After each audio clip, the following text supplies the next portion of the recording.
안녕하세요. 오늘의 데일리 뉴스레터에 오신 것을 환영합니다.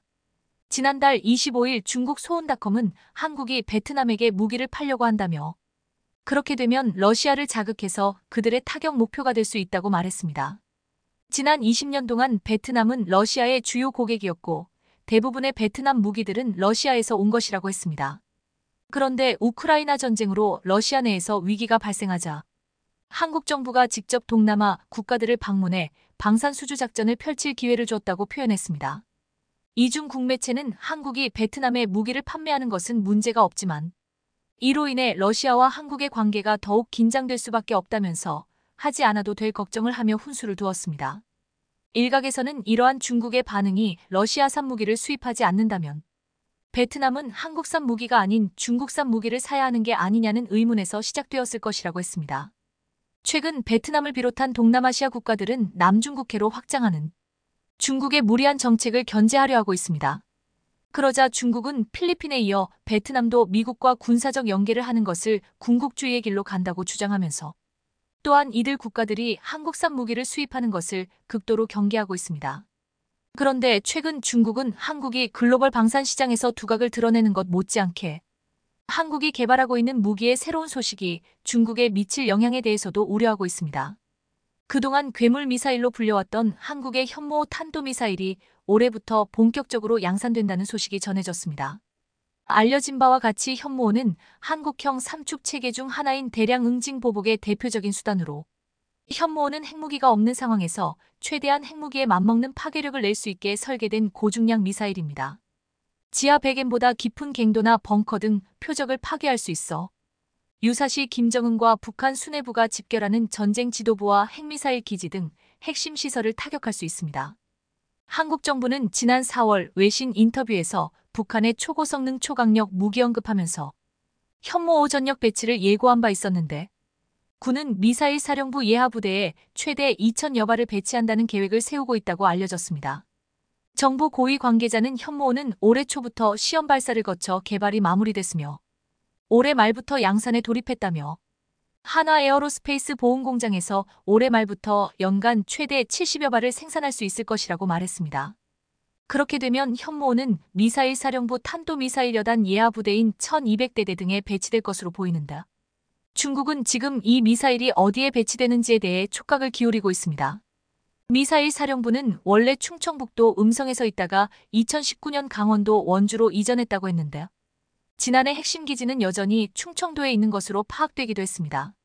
충북 음성과 강원도 원주 모두 서울과 100km 정도 밖에 떨어져 있지 않기 때문에 이는 북한의 도발을 억제하는 한편 중국의 동북부까지 사정거리에 있다고 했습니다. 실제 중국은 1만 킬로를 날아가는 ICBM은 단 20기만 만들고 3,000에서 5,000km를 비행하는 중거리 탄도미사일 한 RBM을 다량 제작해 배치해 놓았습니다. IRBM이 훨씬 정확도가 높고 이를 배치하면 남중국해와 동중국해, 황해, 심지어 한국 동해에서도 자신들의 영역을 확장할 수 있다는 계산이었습니다. 또한 이것은 한반도를 노린 것으로 분석되기도 했습니다. 북한과 중국은 북중 우호 조약에 따른 군사동맹이라 유사시 군대를 파병할 수 있고 또한 북한 정권이 무너지면 중국군이 국경지대 일부까지 손에 넣는다는 계획이 밝혀진 바 있습니다. 말콤 데이비스 호주 전략정책연구소 수석 애널리스트는 현모호가 최대 9T의 재래식 탄두를 탑재할 수 있지만 더 가벼운 탄두를 탑재하면 3,000km까지 비행할 수 있으며 이론적으로 중국과 일본을 공격할 수 있다고 밝히기도 했습니다. 이에 지금 한국의 현모호의 존재는 중국에게 큰 압박감을 주고 있다고 했습니다. 전문가들은 현모호가 중탄두를 달면 3,000km 이상을 날 것이라면서 사실상 한국이 중국보다 더 강력한 IRBM을 만들겠다고 선언한 것이라고 했습니다. 현재 한국은 현모5 미사일을 올해부터 본격적으로 양산하면서 이를 합쳐 미사일을 총 1만 개 이상을 운용하며 함부로 건드릴 수 없는 전력을 구축할 것이라고 했습니다. 일각에서는 현모5 미사일의 핵무기급이라는 말을 다는 것을 과도한 표현이라고 하지만 현모5 미사일 여러 기가 떨어지면 어떤 일이 벌어지는지를 전문가들은 제2차 세계대전을 통해서 말해주고 있습니다. 제2차 세계대전의 핵무기에 대한 피해가 얼마나 큰지를 우려하고서 그에 버금가는 폭발력을 지녔지만 방사능 등의 피해가 적은 미사일을 만들었는데 이것을 벙커버스터라고 했습니다. 제2차 세계대전 독일은 적군의 공중공격에 대비해서 군사시설물을 모조리 지하화해 영국 공군이 대규모 폭격을 해서 독일군의 군사시설물에 큰 피해를 주지 못하게 했습니다. 이때 영국이 고안한 것이 항공기에 거대한 폭탄을 떨어뜨려 탄두 부분을 지표면 아래까지 쑤셔 넣어 터지게 하면서 지진을 발생시킨다는 개념이었습니다. 이런 목적으로 최초 개발된 것이 톨보이라는 지진폭탄인데 5.4톤의 폭약 2.4톤을 내장해서 고고도에서 떨어뜨려 땅속까지 파고 들어가 지하에서 폭발하게 했습니다. 이로 인해 발생한 엄청난 충격파는 소규모 인공지진을 일으켜 표적을 파괴했습니다. 이 지진폭탄은 잠수함 경납고, 터널, 벙커, 교량 등 독일군의 주요 시설을 타격하는 데 성공했습니다. 또한 북해의 여왕이라 불리던 독일 해군의 전함 티르피츠까지 격침시켰습니다. 그리고 톨보이로 효과를 보고 그보다 더 크게 만든 그랜드 슬램은 중량 10톤에 폭약 6톤으로 톨보이보다도 배로 파괴력이 큰 폭탄이었습니다. 그랜드 슬램은 독일 베스트팔렌의 빌레펠트 인근 실트에세 지역의 육상철교에서 처음으로 사용되었습니다. 당시 육상철교는 톨보이 공격도 견뎌낸 내구성을 자랑했습니다. 이 때문에 영국군은 더 센 그랜드 슬램을 떨어뜨렸는데 안타깝게도 투하된 그랜드 슬램은 철교에서 수미터 벗어난 지점에 떨어졌습니다. 분명 빗맞았는데도 그랜드 슬램의 폭발력으로 일대의 지반이 무너지면서 철교의 교각까지 동시에 폭삭 내려앉았습니다. 이후 독일군은 톨보이의 군사 강화 구조물이 모두 박살나자 콘크리트를 더 써서 더 탄탄하게 만들었는데 이렇게 만든 브레멘의 발렌틴 유보트 생산기지에 그랜드 슬램이 떨어지자 4.5m 두께의 철근 콘크리트를 뚫고 들어가 지붕을 완전히 날려버렸습니다. 마지막으로 1945년 4월 25일 히틀러의 별장 중 하나인 베르크호프버그호프를 공격했습니다. 히틀러의 별장은 히틀러가 유독 튼튼하고 오래가도록 만들라고 지시하고 감독한 데다 국가원수가 이용하는 곳이므로 가장 강력한 방공 설비를 갖추어 일반 폭격에는 끄떡도 하지 않는 곳이었습니다. 하지만 그랜드 슬램이 떨어지자 이를 순식간에 파괴하며 산사태 마냥 뒤엎어버렸습니다. 이후 가장 강력하다는 벙커버스터는 이 그랜드 슬램보다도 더 무거운 GBU-57로 무려 14톤의 무게로 정말 이것이 떨어지면 일대가 지진으로 초토화되는 무서운 괴물로 여겨졌습니다. 그런데 놀라운 것은 현무호가 이 GBU-57보다도 훨씬 강력하다는 것입니다. 2차 세계대전에서 독일군을 초토화시킨 톨보이와 그랜드 슬램은 현무호에 비하면 귀여운 수준이라고 표현할 정도였습니다. 현무호의 사거리는 600km, 탄두 중량은 8에서 91 정도로 알려져 GBU-57보다 가볍지만 현무호가 훨씬 더 강력한 이유가 있었습니다. 현무호는 1000km 고도까지 치솟은 뒤 마하 10 이상 속도로 표적에 내리꽂힙니다. 미사일 기술로 빠르게 내리꽂는 것과 그냥 비행기에서 낙하시키는 것과는 비교할 수 없다고 했습니다. 결국 현무호는 탄두 자체의 파괴력도 크지만 초고속 낙하를 통해 탄두에 가해지는 운동에너지로 인공지진을 일으켜 지하시설을 초토화하는 것입니다. 이것이 대한민국이 핵을 사용하지 않고도 핵무기 같은 위력을 내는 재래식 무기를 만들었다는 평가가 나온 이유라고 했습니다. 지난해 10월 홍콩 사우스 차이나 모닝 포스트는 한국 신형 탄도미사일 현무은 북한뿐만 아니라 일본과 중국도 타격할 수 있고 지역의 군비 경쟁을 촉발할 수 있다고 우려했습니다. 한 군사 전문가는 현무호는 중국 대륙을 사정거리에 포함시키고 탐지하고 요격하기도 쉽다며 중국은 기뻐하지 않을 것이다라고 말했습니다. 본인들은 핵무기와 다량의 미사일을 배치했으면서도 한국의 미사일 배치를 두고는 말이 많았습니다. 중국 정부가 세워놓은 병아리 전략이 유출된 바 있는데 한반도 유사시 중국 인민해방군이 남포 원산을 잇는 대동강 이북 지역을 점령한다는 내용이었습니다. 이러한 중국의 계획은 우리 국민들의 분노를 일으켰는데 앞으로 한국군의 현무호 배치는 중국군이 함부로 한반도에 들어올 땐 일대 지진을 경험시킬 강력한 무기라고 말하고 있습니다. 이스라엘과 팔레스타인 무장정파 하마스의 일시 휴전이 끝나면서 전쟁의 불안감이 다시 고조되고 있는 가운데 사실 중동 전쟁은 역사적으로 이러한 긴장 상황이 지속될 수밖에 없는데요. 때문에 중동 시장은 방산 블루오션으로 떠오르고 있으며 이러한 점은 전 세계 방산 업계에서 이름을 날리고 있는 한국에게는 대호재가 되고 있는 상황입니다. 실제로 지난달 13일 마무리된 중동 최대 전시회인 두바이 에어쇼에선 국산 기동 헬기 수리온과 소형 무장 헬기 LAH가 고난도 기동을 선보이며 중동 현지 방산 관계자들로부터 열띤 환호를 받기도 했습니다. 현재까지 사우디아라비아, UAE에서 강한 수출 청신호가 나오고 있어 중동 지역이 제2의 방산 대박 시장이 될 가능성이 커지고 있다는데 자세히 알아보겠습니다. 지금 전 세계 시선은 중동에 쏠려 있다고 해도 무방합니다. 팔레스타인 무장정파 하마스의 이스라엘 기습으로 발발한 전쟁이 계속 이어지면서 중동 지역의 위기감이 고조되고 있는 상황이지만 사실 양측의 충돌은 끝없이 이어져 왔습니다. 아니 거의 매년 벌어지는 충돌 스토리에 세계가 이미 익숙한 상황입니다. 그 이유는 중동이 다양하고 복잡하기 때문인데 실제로 민족과 종교, 종파가 서로 달라 국가 간 이해관계나 진위를 파악하기 어려울 정도입니다. 때문에 우리는 중동을 석유와 천연가스로 막대한 오일 달러가 넘치는 곳으로 국익에 중요하다고 인식하고 있지만 한편으로는 배타적 태도를 취하고 있기도 합니다. 하지만 앞으로는 중동을 새로움이 꿈틀대는 지역으로 바라볼 필요가 있는데요. 현재 아랍에미리트와 사우디아라비아는 보수적인 이슬람 체제에서 벗어나기 위해 파격적인 개혁을 추진하며 중동에 자극을 주고 있으며 방산 분야에서도 기회가 많이 엿보이기 때문입니다. 특히나 사우디는 국방 예산 규모가 세계 3위에 이를 정도로 막대하고 전 세계 거의 모든 첨단 무기를 휩쓸어 수입하는 엄청난 큰손입니다. 그런데 정말 믿기지 않겠지만 사우디는 낙후된 예멘 후티 반군을 상대로 9년씩이나 고전하고 있는데요. 오히려 예멘 후티 반군에 연전 연패하며 사우디 국경에서 밀고 올라오지 못하게 방어를 하고 있는 상황으로 알려져 충격을 주고 있습니다.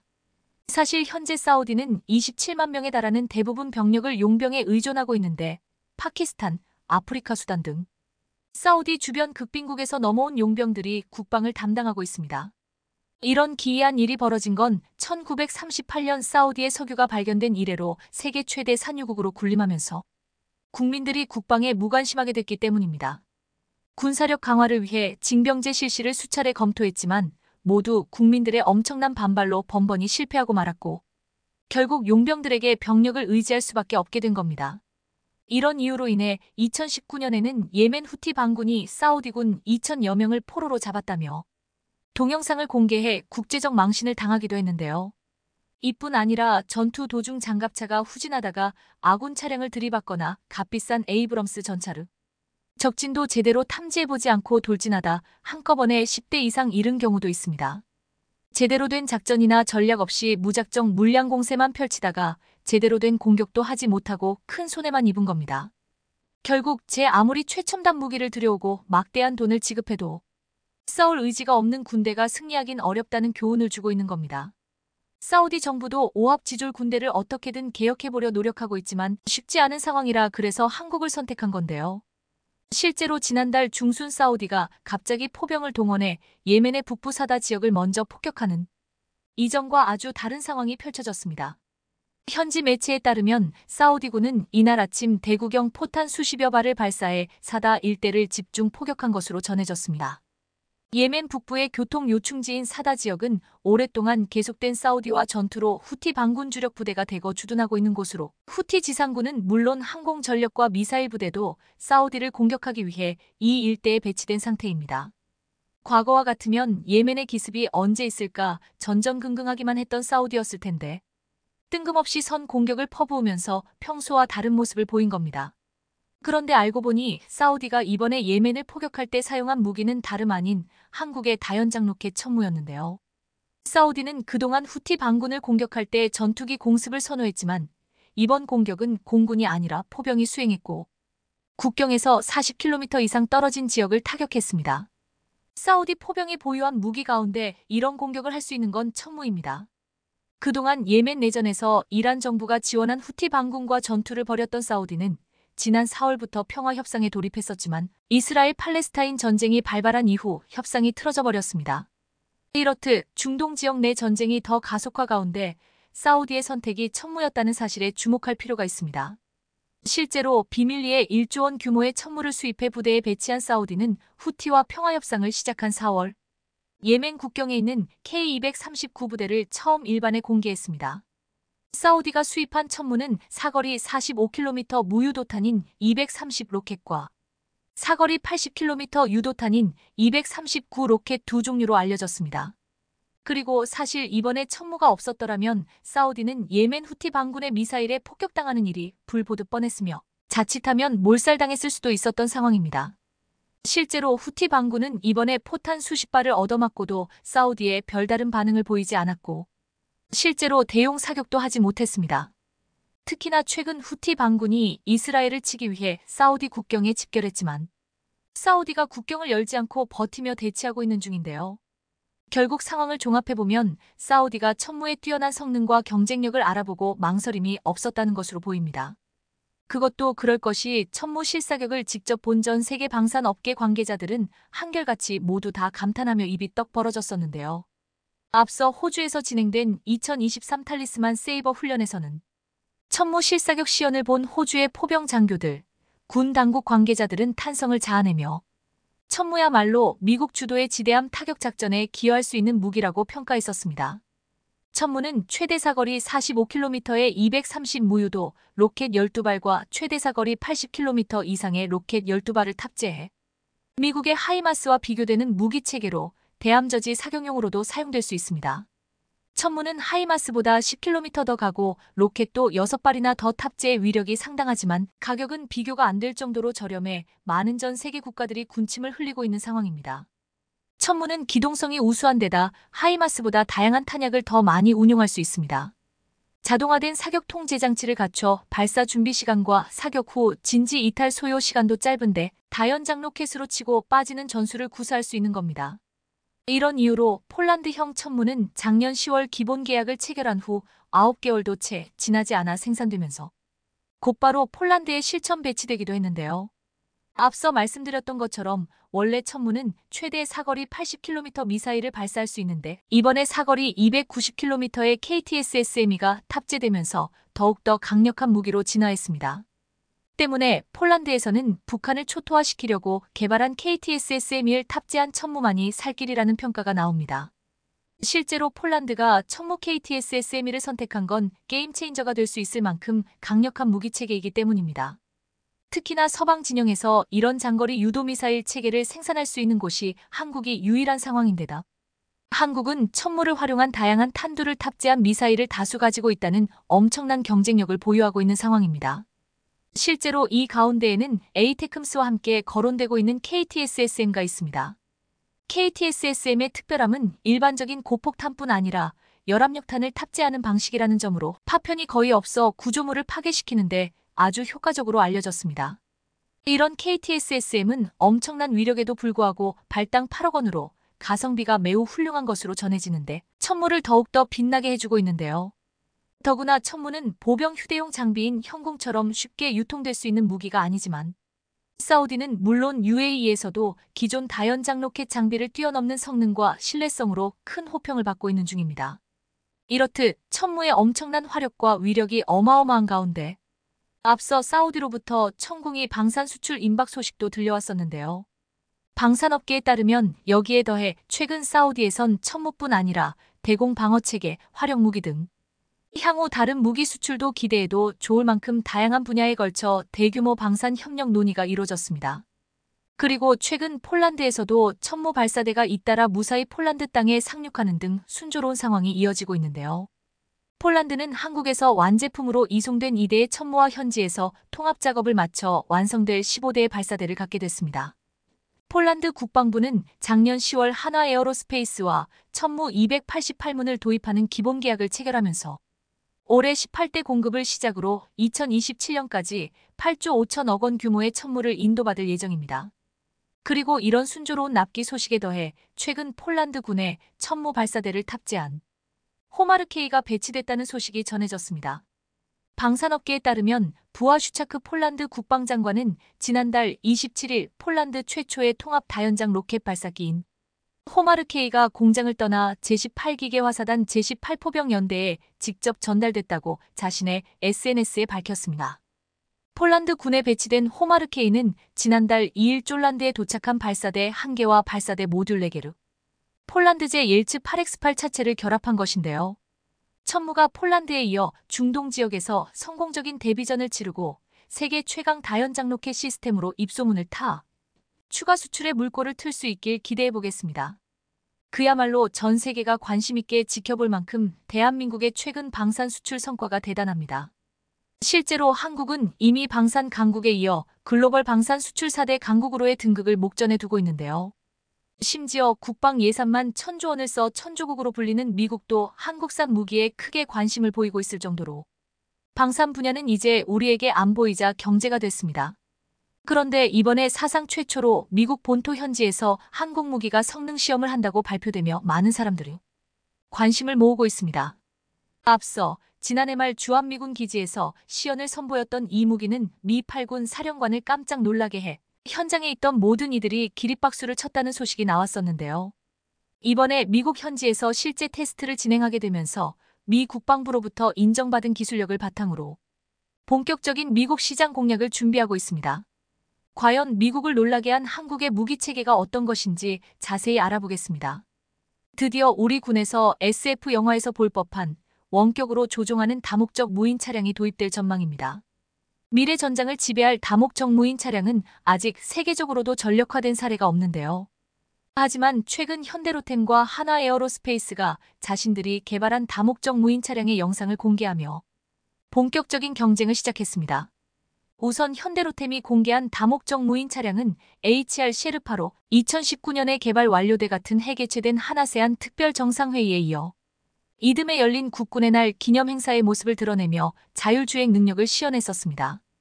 HR 셰르파는 경차 이하의 작은 크기의 6륜 전기 구동 체계를 갖췄으며 360도 제자리 회전이 가능하고 에어리스 타이어를 장착해 펑크 우려 없이 지속적인 임무 수행이 가능합니다. 또 원격 주행 기능과 함께 차량 앞 병사를 자동으로 따라가는 종속주행 등 자율주행 능력을 갖춘 것이 특징으로 꼽힙니다. 앞서 현대로템은 방사청의 신속시범 획득 사업을 수주해 2T급 다목적 무인 차량 2대와 함께 군에서의 시범 운용을 위한 지원 체계를 공급해 전력화하는 데 큰 도움을 주고 있는데요. 반면에 현대로템과 경쟁 중인 한화에어로스페이스의 다목적 무인 차량도 작년에 개발된 직후 육군 제5보 병사단과 다목적 무인 차량 군 시범 운용 업무 협약을 체결하는 등 경쟁이 치열한 상태입니다.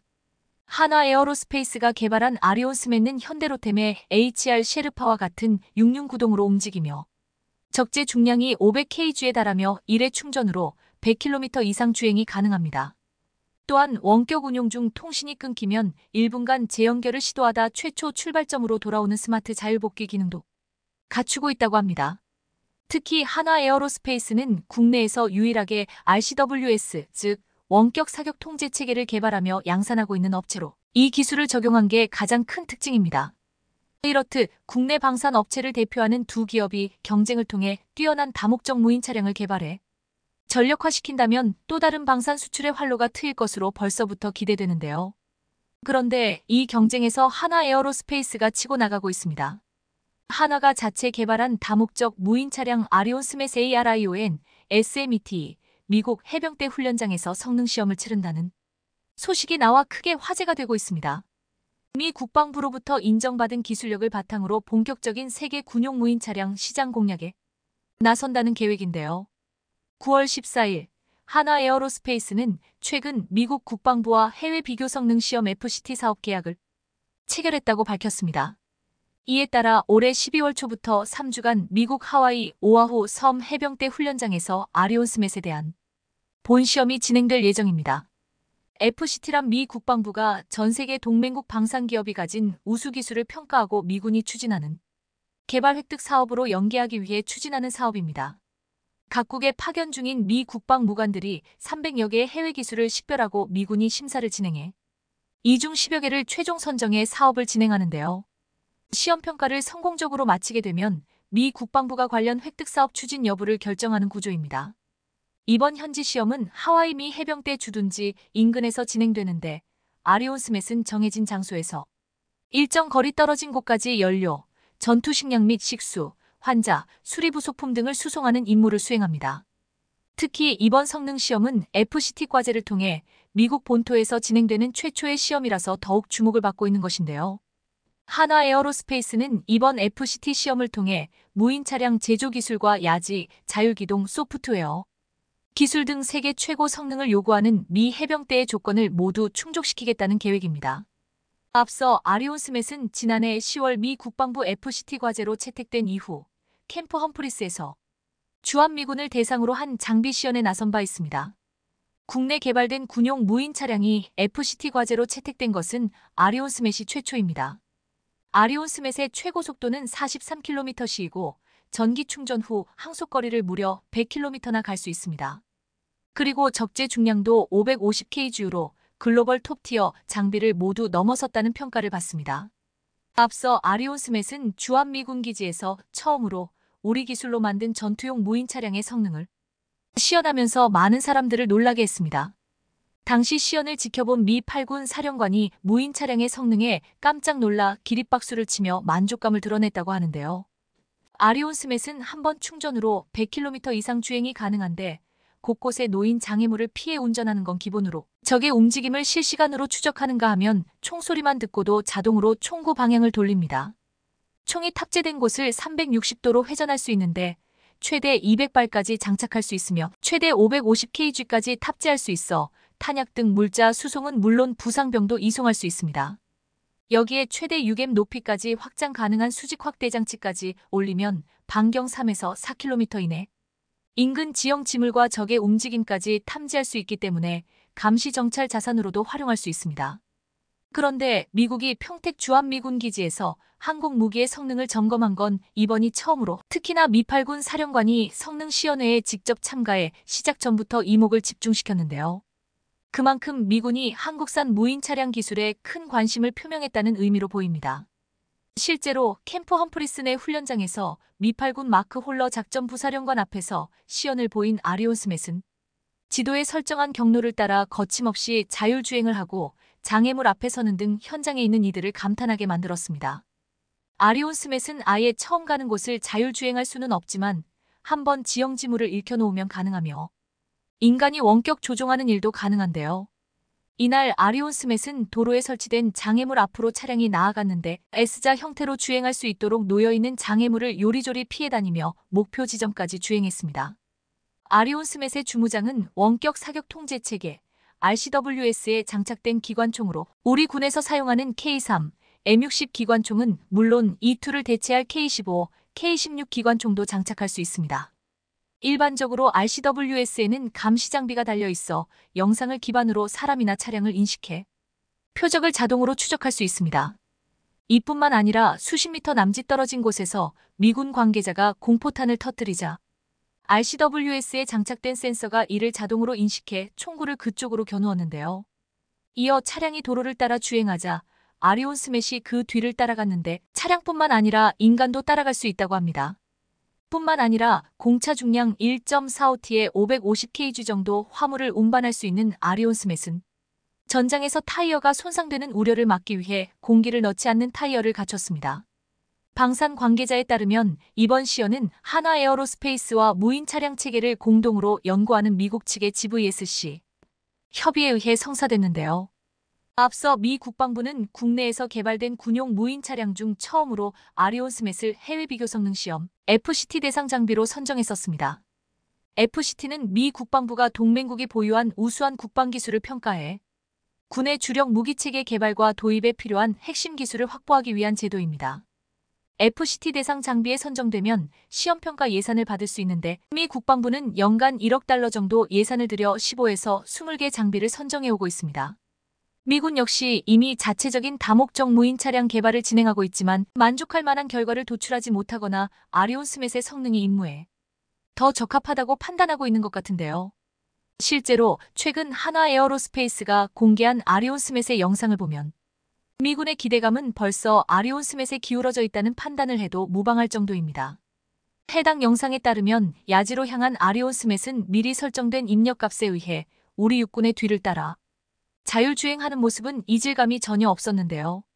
우리 군과 함께 유유히 전장을 거니는 아리온 스맷은 이내 목표물을 탐지하고 곧바로 작전 태세에 돌입했습니다. 우리 육군과 한 팀이 된 아리온 스맷은 공격에 가세했고 아군이 적으로부터 공격을 받고 쓰러지자 이를 서포트하며 적의 공격에 대응했습니다. 뿐만 아니라 혼란스러운 전투 현장에서 쓰러진 부상자를 작전 초소에 실어 나르며 원래 출발했던 지점으로 되돌아갔습니다. 이런 아리온 스맷은 무인 차량을 개발 중인 미 국방부와 함께 최근 성능 시험까지 마치면서 앞으로 또 다른 방산 수출의 활로를 열어나갈 것으로 보이는데요. 실제로 육군은 한화가 개발 중인 지능형 다목적 무인 차량을 수출용 무기체계 군 시범 운용이 가능하다는 검토 결과로 방사청에 동보하면서 기대감을 높였습니다. 특히 주목할 점은 다목적 무인 차량답게 아리온 스맷의 자율주행 능력인데요. 아리온 스맷은 원격 조종, 병력과 연결된 선을 따라가는 유선 추종, 정해진 경로를 가는 자율주행, 가보지 않은 길도 스스로 지형을 탐색하며 목적지까지 주행하는 탐색 자율주행 등 4가지 방식으로 운용될 수 있으며 원격 통제 사격 체계로 목표물을 자동으로 추적 조준하고 기동 간 사격을 하는 등 근접 전투를 지원할 수 있습니다.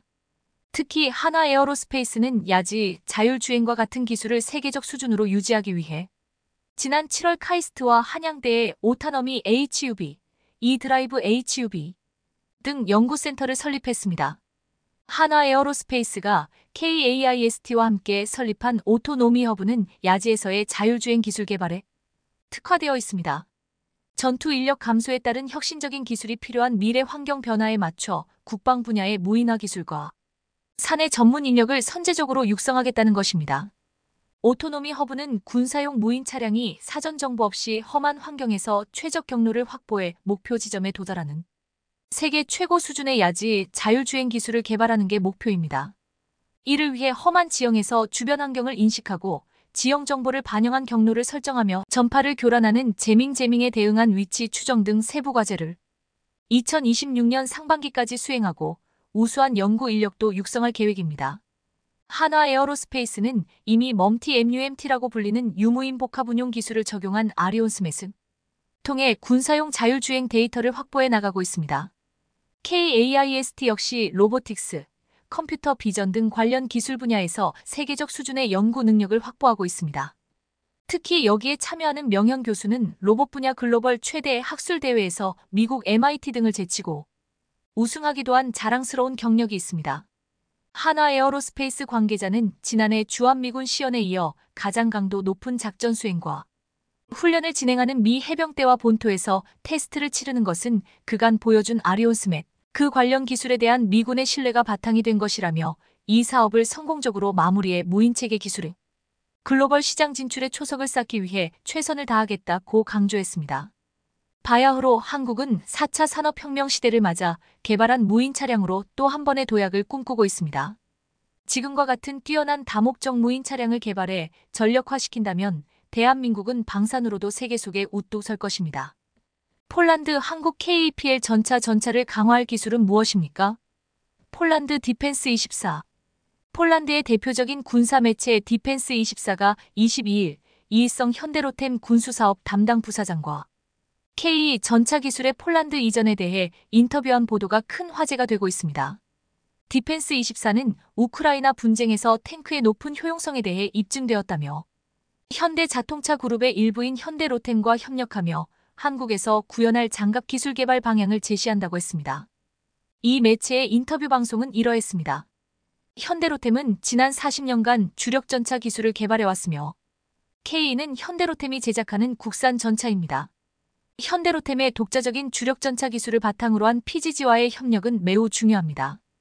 현대로템 구성원들이 PGG 그룹 및 암몬 에이전시와 논의 중인 세부 사항을 위해 메인건, 무장 서스펜션 유닛, 자동 로딩 시스템 등 KAPL의 주요 부품들의 기술을 이전하고 KAPL의 많은 부품들이 폴란드에서 생산될 예정입니다.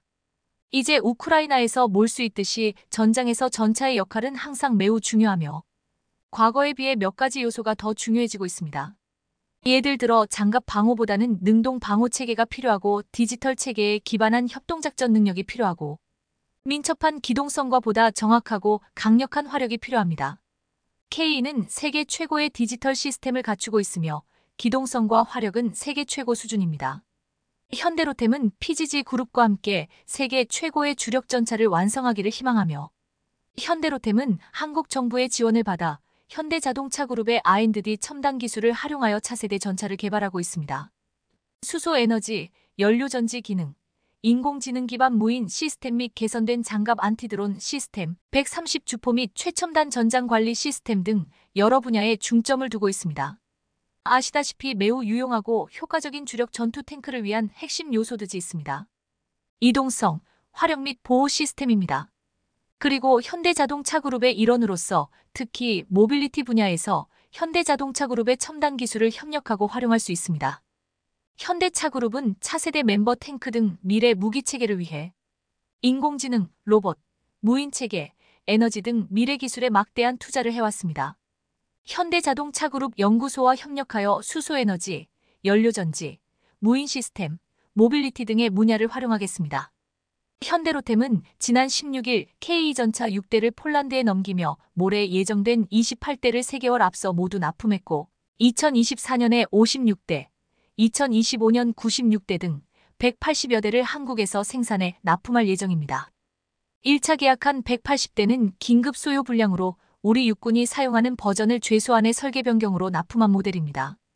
이후 820대는 폴란드현 모델 KPL로 공급될 예정인데 무려 15조 원에 이르는 초대형 프로젝트로 폴란드 내에서 큰 기대를 받고 있습니다. KPL은 폴란드가 원하는 사양을 적용하고 현대로템에 업그레이드된 기술이 들어가는데 이 중에 320대는 국내에서 생산돼 납품되고 나머지 500대는 현지 생산으로 공급될 예정입니다. 폴란드는 KPL에는 원격 조종기관 흥난 RCWS과 함께 러시아 미사일 공격에 취약할 수 있다는 K전차의 방법을 감화시킬 대전차 로켓 및 미사일 방어체계 등이 더해지는 것으로 알려졌습니다. 그런데 단순히 무장체계와 방어체계가 업그레이드 되는 것만을 기대했는데 현대로템 이희성 부사장은 폴란드를 흥분시킬 놀라운 이야기를 꺼내들었습니다. K전차는 한국 정부의 지원으로 현대자동차그룹의 첨단 기술이 들어갈 것이라는 것이었습니다. 최근 현대자동차의 로봇과 무인체계에 대한 놀라운 투자가 큰 주목을 받고 있기에 폴란드는 KPL에 현대자동차의 신기술이 들어갈 수 있다는 사실에 환호했습니다. 이 영상에 이희성 부사장의 인터뷰와 함께 현대자동차의 로봇이 등장하자 폴란드 네티즌들은 브라보, 폴란드군을 뽑아줘 흥미로운 선택입니다. 우주에서 동명인이 나오는 공상과학 영화처럼 들립니다. 나도 똑같은 느낌을 받았습니다. 우리는 외계인을 다루고 있습니다. 라고 반응했습니다. 많은 이들은 로봇이 나오는 장면을 보면서 현대자동차의 미래 기술로 KPL 영화이 어떻게 진화할지를 기대했습니다. 현대자동차는 지난 20일 증장기 사원 전략 발표에서 10년간 109조를 투자해서 2030년에는 전기자 200만 대를 목표로 한다고 했습니다. 이미 현대차그룹은 로봇 사업을 위해 보스턴 다이내믹스를 입수하고 지난 8년간 200여 개 스타트업에 1조 3천억 원을 투자하며 로봇과 AI, 자율주행 등 미래 기술에서 앞서가는 전략을 퍼져가고 있습니다. 많은 이들은 현대차가 전기차 시장을 선점하고 미래 모빌리티 사업의 주도권을 잡으려 한다고 했는데 여기에 더해 이러한 기술을 통해서 미래 첨단 무기까지 만든다는 숨겨진 전략이 있었습니다. 현대로템은 KPL을 비롯해 K3전차의 최첨단 기술을 넣는다고 했는데 폴란드는 KPL을 자국에서 생산하면서 K3전자 개발에도 자배하려 하고 있습니다. 일각에서는 폴란드가 K전차를 대거 구입한 이유통 하나는 가장 훌륭하고 가장 빨리 나올 것이라 예상되는 K3전자 때문일 것이라고도 했습니다. K3전차에는 고출력 레이저 대포와 드론까지 탄재되어 주변 정찰 및 미사일 공격을 지원하고 스텔스로 변신해서 적의 레이더에도 탐지가 안 되도록 설계가 가능하다고 했습니다. 일각에서는 K3전차가 실전 배치되면 전차 강국 미국, 독일, 러시아를 뛰어넘는 최강 전자 강국이 된다고 했습니다. 특히 K3전차에 결합되어 운용되는 현대로템의 미래 무기에 폴란드는 주목하고 있는데 구름에 가장 놀랍다고 하는 것이 바로 고기동 트랜스포머 로봇입니다. 이 로봇은 도로에선 4개의 바퀴로 달리다가 헐짐에서는 2발로 이동하는데 양쪽에 기관충과 소구경 로켓포가 장착되어 놀라운 기동력과 공격력을 가진다고 했습니다. 감철로 되어 있어 웬만한 소총에 끄떡없는데 미사일이나 RPG-7 같은 대전차 무기를 맞춰야 파괴할 수 있습니다. 하지만 전치나 장갑차보다 굉장히 작아서 명중시키기가 어렵다고 했습니다. 재밌는 것은 이 로봇을 보고 마치 공상과학 영화나 컴퓨터 게임에 등장하는 트랜스포머 같다 고 했는데 개발진이 게임 메탈기어 솔리드에서 실제로 명감을 얻었다고 밝히기도 했습니다. 이미 이 로봇은 2021년부터 개발이 시작되어 3년 후인 2026년에 완성될 겁니다라고 했습니다. 또한 현대로템은 지난 2005년부터 무인 차량 개발을 시작했는데 현대로템이 개발한 대표적인 무인 차량은 전기로 가는 HR 세르파입니다. HR 세르파는 6륜 전기 구동 체계를 갖추며 360도 제자리 회전 능력 등 뛰어난 기동성을 발휘하는데 경호경비, 감시정찰, 물자 환자 후송, 화력 지원, 폭발물 위험불 취급 탐지, 특수 임무 등 어떤 장비를 탑재하느냐에 따라서 다각도로 계열화가 가능합니다. 현대로템은 HR 세르파를 개발하며 쌓은 기술력으로 다목적 무인 차량을 만들었습니다. 다목적 무인 차량은 임무에 따라 다양한 장비를 탑재하고 운용할 수 있는 ET 이하 원격 무인 운용 차량입니다. 주야간 4km까지 탐지가 가능한 카메라가 장착돼 사용자가 원거리에서도 별도 모니터를 통해 실시간으로 감시 영상을 확인할 수 있어 GOP와 DMZ, 해만 지역과 같이 광범위한 경계 지역에 정찰이 가능하다고 했습니다. 또한 현대로템이 미국 연구소 뉴호라이즌 스튜디오와 함께 개발하고 있는 4개의 발에 바퀴를 장착한 DOSS도 주목을 받고 있습니다. DOSS는 바퀴로 달릴 수도 있고 장애물이 있을 땐 사족 보행으로도 이동하는데 산악 지형에서 감시 점찰은 물론 화력 지원 부상자 후송과 불자 수송, 폭발물 담지 및 제거, 심지어 달 탐사 등 다양한 임무를 수행할 수 있습니다. 지금 한국은 K 전차에 이어 K3 전차를 개발하면서 이와 함께 전장에서 싸울 수 있는 미래 첨단 무기 개발에 박자를 가하고 있습니다. 한국의 K 전차를 대거 도입한 폴란드가 만막 K3 전차 개발을 함께 한다면 규모의 경제 효과로 생산 단가가 떨어져 더 낮은 단가에 생산 및 수출할 수 있는 이점이 있다고 보고 있습니다. 또한 쫄란드를 교두보로 유럽 국가들에게 수출된다면 앞으로 나토 표준 전차는 한국산 전지가 될 것이라는 말까지 하고 있습니다. 미래의 전장에서는 공상과학 영화에서 물법한 무기들이 대결할 것이라고 했는데